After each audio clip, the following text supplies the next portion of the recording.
Friends, welcome back again to Let's Curious and Grow today with a new topic. So today's topic is regarding phylum Mollusca, that is torsion in gastropods. तो अगर आपने पहले Mollusca phylum की पिछली videos नहीं देखी हैं तो पहले आप उनके ऊपर जाएं।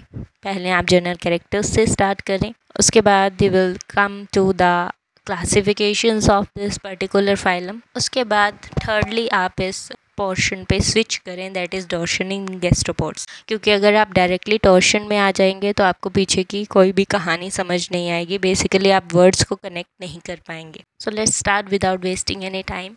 If you are making notes from this video, जो भी बच्चे इस वीडियो को देख के नोट्स बना रहे हैं तो आपने पेन पेंसिल ज़रूर साथ में रखा होगा। तो सबसे पहले आप एक वर्ड लिख लीजिए, दैट इज़ टॉर्शन। टॉर्शन में जो आर वर्ड आ रहा है उसको आप एनसर्कल कर दीजिए, मेक अ राउंड सर्कल, और आर के नीचे एरो लगा के आप लिख लीजिए रोटेशन। बेसिकली टॉर्शन का मतलब है रोटेशन। जब भी टॉर्शन वर्ड सुने आप नॉन कोड डेटा में, it means rotation of something. अब रोटेशन किस चीज़ की है वो हम देखते हैं। So first of all we will connect to the particular definition here.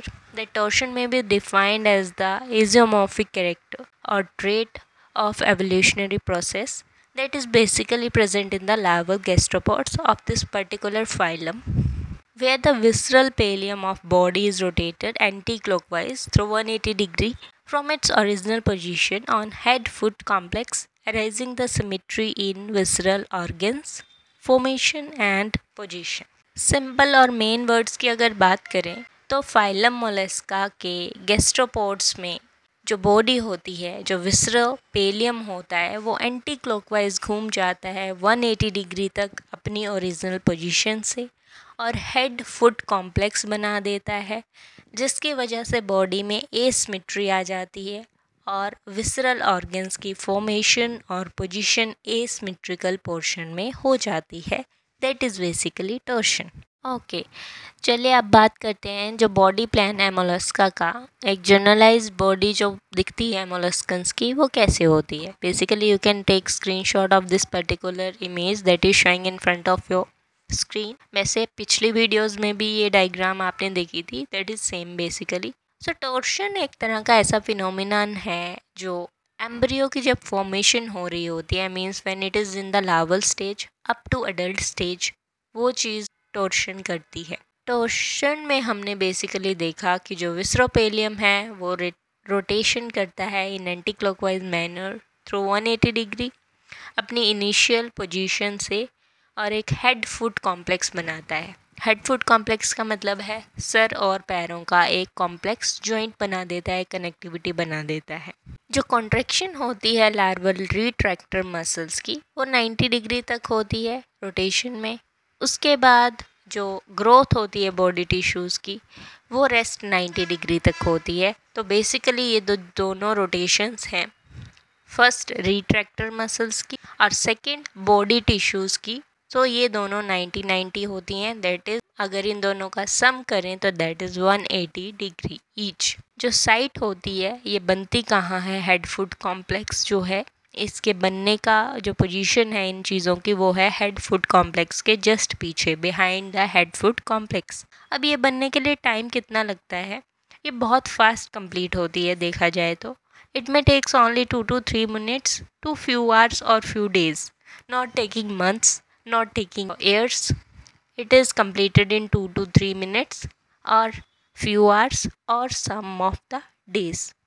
अब ये जो आपकी प्रोसेस है टॉर्शन की ये बहुत जल्दी होती है बिकॉज जो लार्वल रिट्रैक्टर मसल्स होती हैं वो डेवलप्ड हो जाती हैं कॉन्ट्रैक्टाइल पावर्स में।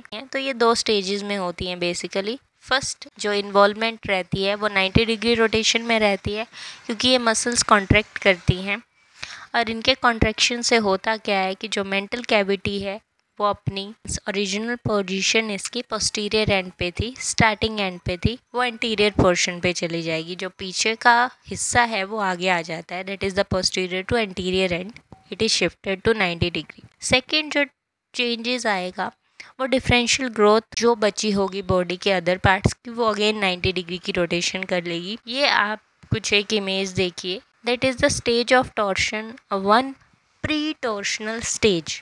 प्री टॉर्शनल स्टेज का मतलब है टॉर्शन से पहले वाली स्टेज, जब इसमें कोई भी रोटेशन नहीं हुई थी, तो इस तरह से इसकी बॉडी अपीयर होती है। सेकेंड आप देखिए torsional stage that is showing 90 degree rotation. अब पहले वाली इमेज और सेकेंड वाली इमेज में आप डिफ्रेंशिएशन देखिए, क्योंकि 90 डिग्री चीज़ें घूमी हैं तो ये जो आपके ऑर्गन्स हैं that are shifted. But in case of first image आप देखें तो it is basically symmetrical in position, straight in position. इनमें कोई ऐसे चेंजेस आपको नहीं नज़र आ रहे, ये सीधा सीधा पोर्शन दिखाई दे रहा है, that is not complex here. यहाँ पे आप देखें तो ये रोटेशन होना शुरू हो गई। थर्ड अब आप टॉर्शनल स्टेज देखिए तो इट इज़ 180 डिग्री टॉर्शन।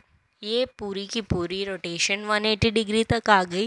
तो आप देखिए कि ये जो ऑर्गन्स थे ये बिल्कुल शिफ्ट कर गए हैं अपनी ओरिजिनल पोजीशन से। अब आप थर्ड इमेज और फर्स्ट इमेज को मैच करेंगे, then you will find the difference. So that is basically जो मैंने आपको फर्स्ट ही बताया कि टॉर्शन में विसरोपेलियम कॉम्प्लेक्स पूरी तरह शिफ्ट हो जाता है, 180 डिग्री की रोटेशन कर देता है, तो वो इस तरह से आपको कुछ दिखाई देगी, अपेयर होगी। So I hope you will clearly understand that what is rotation. आपको बिल्कुल अच्छे से पता चल गया होगा। नेक्स्ट हम बात करेंगे जो इफ़ेक्ट्स हैं टॉर्शन के, वो क्या होते हैं। तो आपका फर्स्ट इफ़ेक्ट पड़ेगा, जो मेंटल कैविटी है वो शिफ्ट हो गई, आपने ऊपर की इमेजेस में देखा। सेकेंड, जो आपकी रिलेटिव पोजीशंस हैं विसरल ऑर्गन्स की, विसरल ऑर्गन्स आपके जैसे एनस है, टेनेडिया है मीन्स गिल्स हैं, रीनल और फेसिस है, ऑरिकल्स हैं, वेंट्रिकल्स हैं और विसरल सैक है, इनकी पोजीशन शिफ्ट हो जाएगी बेसिकली। सेकेंड, जो एलिमेंट्री कैनाल स्टेट थी वो यू शेप की बन जाएगी। नेक्स्ट इफेक्ट आपके नर्वस सिस्टम के ऊपर पड़ेगा। Effects on alimentary canal and mantle cavity that are showing in front of you.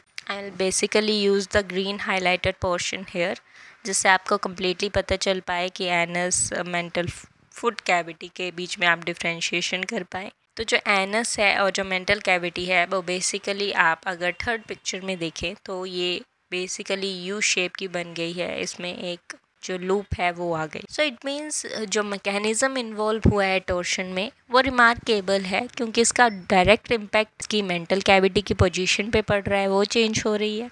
तो जो ये मेंटल कैविटी की पोजीशन चेंज हुई है, इसी की वजह से जो शेप्स है ऑर्गन्स की वो भी चेंज हो गई, और इसी की वजह से ये क्रॉसेस या लूप्स आप देख पाए। जैसे ही शिफ्टिंग हुई मेंटल कैविटी की, इसने वेंट्रल पोर्शन और पोस्टीरियर पोर्शन जो था अब डोर्सली ओपन हो गया हेड के बिल्कुल पीछे। जो वेंट्रल और पोस्टीरियर एंड पे था टॉर्शन से पहले, वो अब कहाँ पे ओपन हो रहा है, जाके behind the head. Second changes हमने विसरल ऑर्गन्स में देखे, हमने ऊपर भी बात कर ली कि एनस, टेनेडिया, रीनल और फाइसिस ये सब पीछे थे टॉर्शन से पहले, अब ये आगे आ चुके हैं। सो ऑरिकल जो हैं वो वेंट्रिकल्स के बिल्कुल पीछे आ गए, ये फ्रंट पोजीशन पे आ चुके हैं और इनका नाम एंडोगैस्ट्रिक कोलाई हम देख पाए। नेक्स्ट बात करें अगर हम लूप ऑफ एलिमेंट्री कैनाल की, तो पहले ये ओरिजिनली स्ट्रेट थी, एंटीरियर पोस्टीरियर एक्सिस पे थी, बट अब ये यू शेप की बन गई क्योंकि इसने अपने पोजीशन शिफ्ट कर ली, और एनएस जो है अब एंटीरियर साइड पे आ गई at the level of mouth. Next हमने बात की थी कि इसका नर्वस सिस्टम पे क्या इफ़ेक्ट पड़ेगा, तो आप ये भी डायग्राम्स देख सकते हैं that how they are affected. Now we will coming to the significance of torsion, कि ये जो टॉर्शन है, रोटेशन है, इसका क्या इंपॉर्टेंस है। सो टॉर्शन जो है एक इम्पॉर्टेंट एवोल्यूशनरी सिग्निफिकेंस का पार्ट है जो गैस्ट्रोपोड्स के ऊपर होती है। तो इसमें बहुत सारे डिफरेंट साइंटिस्ट के अलग अलग व्यूज़ हैं। So there are 3 scientist which are name as Garstang's view, second one is the Morton's view and third one is the Gelslen's view. तो जो गार्स्टेंग्स हैं वो सपोर्ट करते हैं कि जो टॉर्शन है वो लार्वल स्टेजेस का रिप्रेजेंटेशन करता है, इसकी हेड की प्रोटेक्शन के लिए ये अडेप्टेशन हुई थी। एंटीरियर रिप्लेसमेंट जो मेंटल की हुई उसकी वजह से और ज़्यादा प्रोटेक्शन हो गई, और हेड के साथ साथ फुट जो है वो भी सिंगल अपर्चर बन गया शेल का। तो ये बेसिकली कहते हैं कि ये जो टॉर्शन है ये बेसिकली लार्वल अडेप्टेशन के लिए बना था, जिसकी वजह से हेड की प्रोटेक्शन हो गई। और हेड की प्रोटेक्शन के साथ साथ जो एंटीरियर पोर्शन है, मींस आगे का फ्रंट पोर्शन है, उसने मेंटल कैविटी को भी एक अच्छी ग्रेट प्रोटेक्शन दी हेड के साथ साथ। और इस वजह से फुट भी सिचुएट है वहाँ पे, जो एक सिंगल अपर्चर है सेल का। ये आपका फर्स्ट व्यू रहा, that is Garstang's view. Second we are talking about the Morton's view. Morton's ने कहा कि बेसिकली ये जो मेंटल कैविटी है, ये 4 मेन पर्पसेस के हिसाब से बनी है। फर्स्टली गैस्ट्रोपोड्स में रेस्पिरेशन होती है, एक्सक्रीशन होती है, डाइजेशन होती है और सेंसरी फंक्शंस होते हैं। तो इसके वजह से ये जो हैं एंटीरियर प्लेस में चले गए एडल्ट गैस्ट्रोपोड्स में। थर्ड जो है दैट इज़ गिल्सलेंस व्यू। गिल्सलेंस व्यू कहता है कि जो प्रिमिटिव गैस्ट्रोपोड्स हैं वो बेसिकली कॉनिकल शेल के शेप में डेवलप्ड हुए थे और वो डोर्सल सरफेस पे थे। बेसिकली उनका काम था प्रोटेक्शन, शील्ड बनाना शेल के लिए, ताकि उनकी बॉडी का बैलेंस जो है वो बराबर बना रहे। पर क्रॉल करके चलने वाले पर्पस के लिए ये एक डिसएडवांटेजेस थी। जो शेल्स थे एंटीरियर रीजन में आना, इससे उनकी क्रॉलिंग में दिक्कत आ रही थी। और ये जो शेल हैं जो एंटीरियर प्रोलॉन्ग्ड साइड पे रोटेट हुए, और रोटेशन जब हुई तो ये पोस्टीरियर साइड पे घूम गए, तो ये एडवांटेज हो गई एडल्ट स्टेज के लिए। तो इनके अकॉर्डिंग ये एक अच्छी रोटेशन हुई कि टॉर्शन के बाद जो ये एंटीरियर पोर्शन पे इनके शेल्स थे वो पोस्टीरियर रीजन पे चले गए, जिसकी वजह से इनको क्रॉल करने में, रेंग के चलने में हेल्पफुल रहे। तो ये गिल्सन का व्यू था। तो आई होप आपको ये वीडियो बिल्कुल अंडरस्टैंडिंग हो गई होगी, आपको ये टॉपिक समझ में आ गया होगा। This is all about the phylum Mollusca gastropods, and I am also thankful to all let's curious and grow family, जिन्होंने आज हमारे सब्सक्राइबर 300+ कर दिए हैं। स्टे ट्यून्ड विद दिस, इसी तरह से इसे सपोर्ट करते रहें, and thank you so much.